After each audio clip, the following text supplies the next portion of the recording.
From the station working for you, this is WRTV News at 7, streaming now.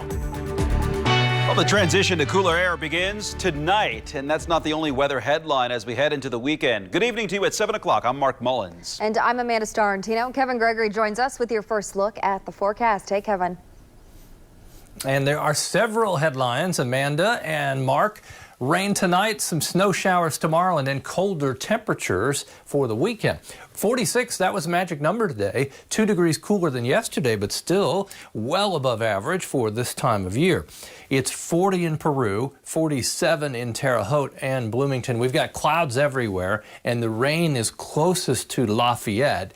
It will enter northwest portions of the state first. That's all drifting to the north and east, so on a line from Lafayette to Peru, you'll see some showers, but we'll all be included here. You can see that line stretches well south of Effingham, Illinois, into southern portions of the land of Lincoln.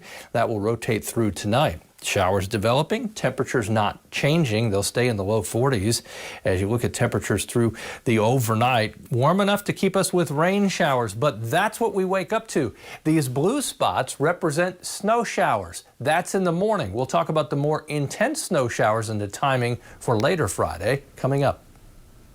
Now to our continuing coverage of the coronavirus and its impact on Indiana. The State Department of Health says another 4,411 Hoosiers have been diagnosed with COVID-19. 40 more Hoosiers have died. The total number of deaths is now 8,830. Since March, more than 578,000 Hoosiers have tested positive for COVID-19, and more than 6.2 million tests have been administered in Indiana. COVID-19 restrictions have impacted every Hoosier restaurant. It's also led to a number of efforts to bring customers back and keep those businesses alive. The Great Dine Out is a new concept that was put together by Hamilton County Tourism. If you're visiting participating restaurants like Schoolhouse 7 Cafe and Fisher's, it makes you eligible for other rewards. Hamilton County Tourism says they chose to do this now because restaurant owners have told them they are worried about making it to the end of this month.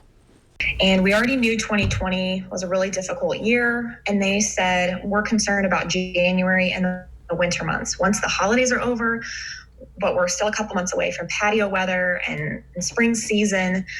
They really said January is something we're worried about. So we designed the Great Dine Out. It's a new winter restaurant promotion in Hamilton County going on now through the 31st. And people can take advantage of deals and discounts at almost 40 different local restaurants.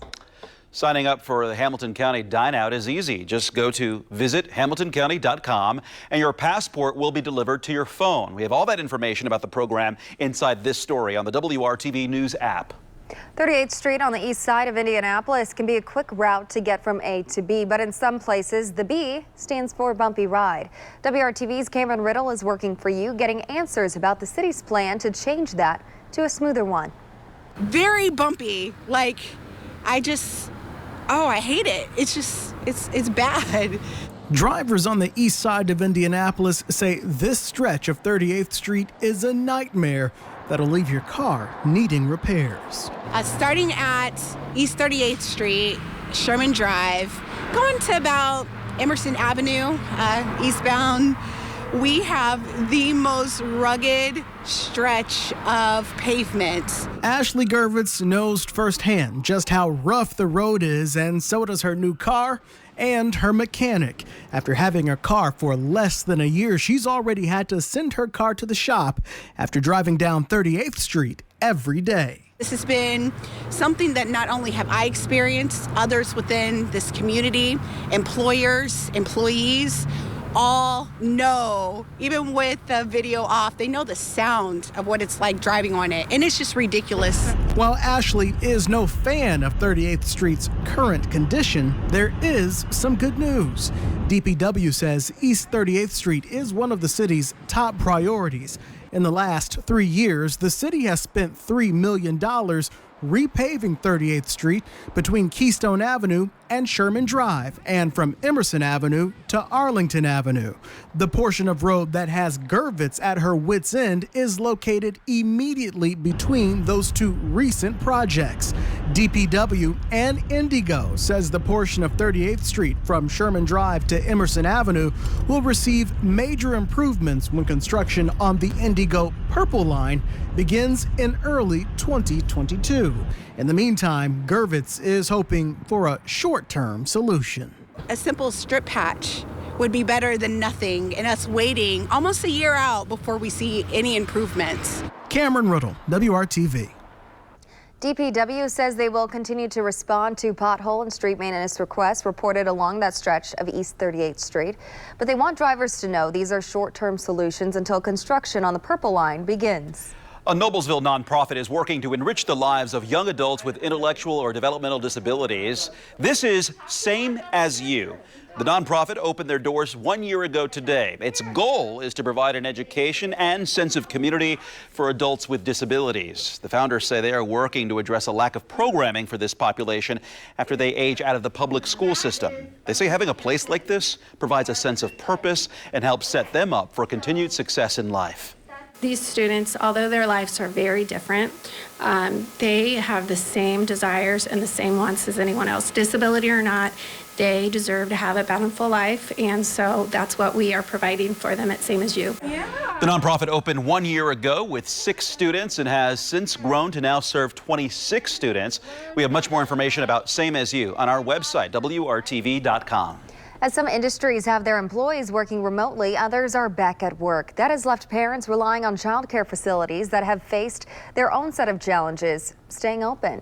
State records show out of 4,300 child care providers, 20 have remained closed during the pandemic. A new online resource called the Indiana Early Learning Hub is now helping support and strengthen child care operations across Indiana. IU School of Medicine is partnering with the hub to help 12 child care centers. Our goal really is to support the early childhood providers as businesses so that they can support not only the safety and early brain development of infants, but also the well-being of families, parents, and the economic and thriving of these high-risk communities. The hub gives Hoosier child care directors a one-stop shop to access more than 2,000 online tools that help with budgeting, hiring, and even discounts on supplies. IU School of Medicine hopes to expand the partnership to other facilities they've been working with to reduce infant mortality in the near future. Martin Luther King Jr. Day is Monday, but it takes more than just one day to remember and honor the civil rights leader and icon. And King's message of racial equality and equity should be remembered every day. Today, the Indiana Civil Rights Commission hosted the state's Dr. Martin Luther King Jr. holiday celebration, but did so virtually because of the pandemic. Key leaders from around the state spoke to underscore how Dr. King changed America and the lessons he taught everyone that resonate today. Reverend King accomplished more in his 39 years than just about anyone in our nation's history. He knew our country was founded on the promise of equality with unalienable rights like life, liberty, and the pursuit of happiness was guaranteed to every American. And at a time of challenge and controversy, he took action bravely and boldly, carrying a message of love, liberty, and justice for all that still rings true today. Dr. King's iconic I Have a Dream speech took place during the March on Washington on August 28, 1963. He called for the end of racism as well as for equal civil and economic rights. Dr. King was assassinated on April 4, 1968 in Memphis, Tennessee at the age of 39. Less than a week until the Biden inauguration, and state houses across the country are on alert. Up next, how Indiana officials are bracing for what could be a turbulent transition.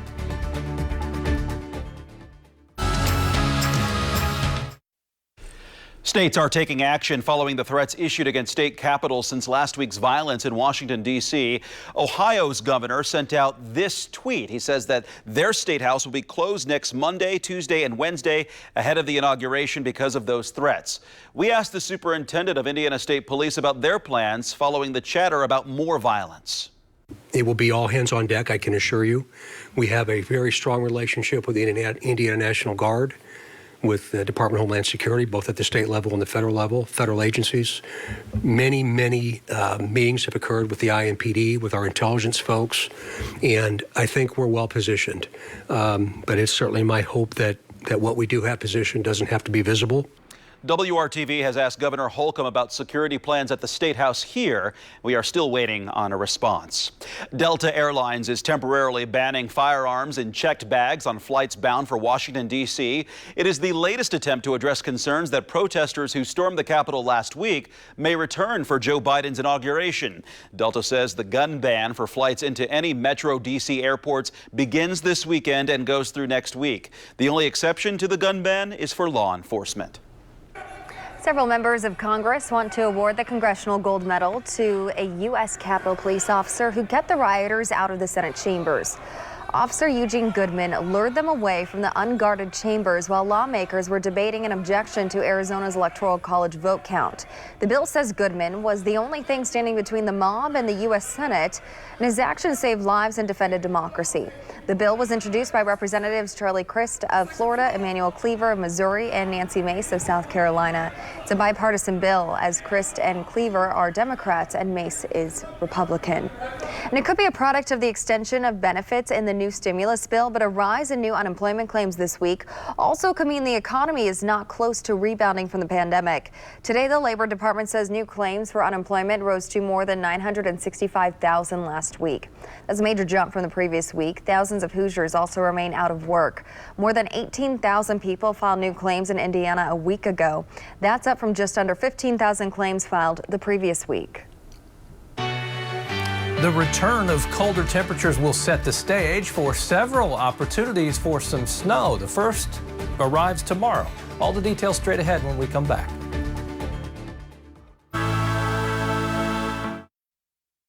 With the House voting in favor of a second impeachment of President Trump, a vote on removing the president from office now heads to the Senate. Maya Rodriguez turned to a constitutional expert to find out how this process will unfold with only a few days left in Trump's presidency. After hours of debate, we are debating this historic measure at an actual crime scene, and we wouldn't be here if it weren't for the President of the United States. The House, with several Republicans joining Democrats, voted in favor of impeaching President Donald Trump for a second time, in this case related to the insurrection at the Capitol. It's not a question that's ever been addressed by the Supreme Court. Caroline Fredrickson is a visiting professor at Georgetown Law and a senior fellow at the Brennan Center for Justice. There have been a few officials who have been impeached subsequent to leaving office. So there is a precedent for having done it. Neither of those or none of those officials, however, were the president. But if the Senate votes in favor of removing President Trump from office, could he pardon himself? Fredrickson says that is something the Supreme Court has never addressed either. But I think the strength of the argument is that no, he may not. The pardon power may be very broad, but it's framed as a grant. You grant a pardon, or the president may grant a pardon, and one doesn't grant oneself something. But even if the Senate votes for removal, and that's a big if, it doesn't automatically bar President Trump from seeking future federal office. The Senate would have to convict and then vote again to permanently bar the president from holding office. And potentially stripping him of post-presidency benefits, such as Secret Service protection or lifetime health care, which would require yet another Senate vote. All steps that would be part of a lengthy process, the one set up more than 2 centuries ago. I think, it's a moment for us to really take stock of our democracy and assess where it's weak and where we need to strengthen it. A system of checks and balances tested like never before. In Washington, I'm Maya Rodriguez. Well, even if the president is not convicted in the Senate, Congress could potentially vote to bar President Trump from holding future office under Section 3 of the 14th Amendment. It is applied to people who have encouraged insurrection against the government. It has only been used once in 1919. Breaking news we're following right now. President-elect Joe Biden is rolling out his plans for trillions of dollars in government spending to combat the coronavirus pandemic and its effects on the economy. We're giving you a live look from the scene. Let's listen in. Our way of life. During this pandemic, millions of Americans, through no fault of their own, have lost the dignity and respect that comes with a job and a paycheck. Millions of Americans never thought they'd be out of work. Many of them never even envisioned the idea, are facing eviction, waiting for hours in their cars to feed their families as they drive up to a food bank. Millions have kept their jobs but have seen their hours and paychecks reduced, barely hanging on as well. That's happening today in the United States of America. Just as in the midst of the dark winter of this pandemic, as cases, hospitalizations, and deaths spike at record levels, there is real pain overwhelming the real economy. One where people rely on paychecks, not their investments, to pay for their bills and their meals and their children's needs. You won't see this pain if your scorecard is how things are going on Wall Street. But you will see it very clearly if you examine what the twin crises of a pandemic and this sinking economy have laid bare. The growing divide between those few people at the very top who are doing quite well in this economy and the rest of America.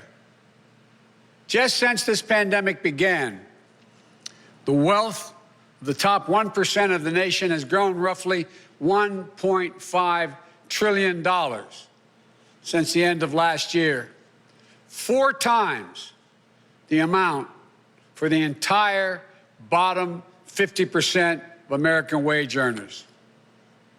Some 18 million Americans are still relying on unemployment insurance. Some 400,000 small businesses have permanently closed their doors. And it's not hard to see that we're in the middle of the once-in-several-generations economic crisis.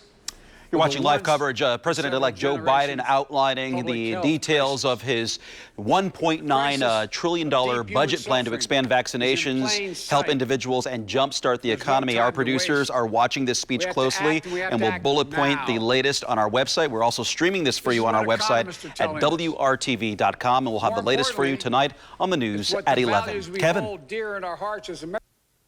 Thank you, Mark. Temperatures across the state still in the 40s, warm enough that the moisture arriving will be in the form of rain.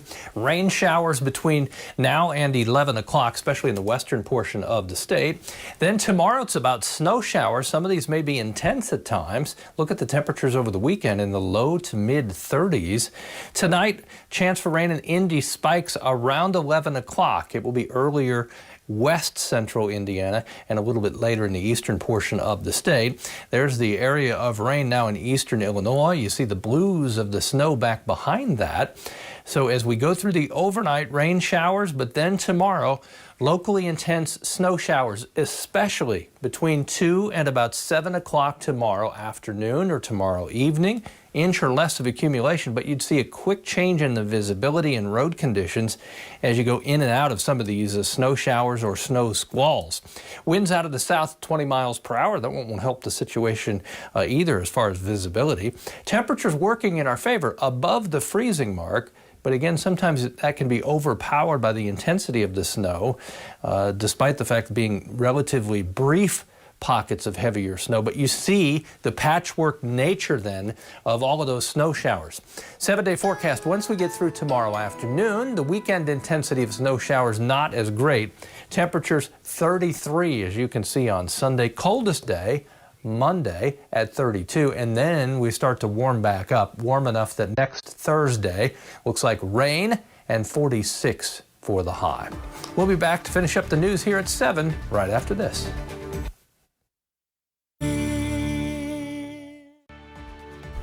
Thanks for making WRTV your choice for news. Our next newscast comes your way tonight at 11.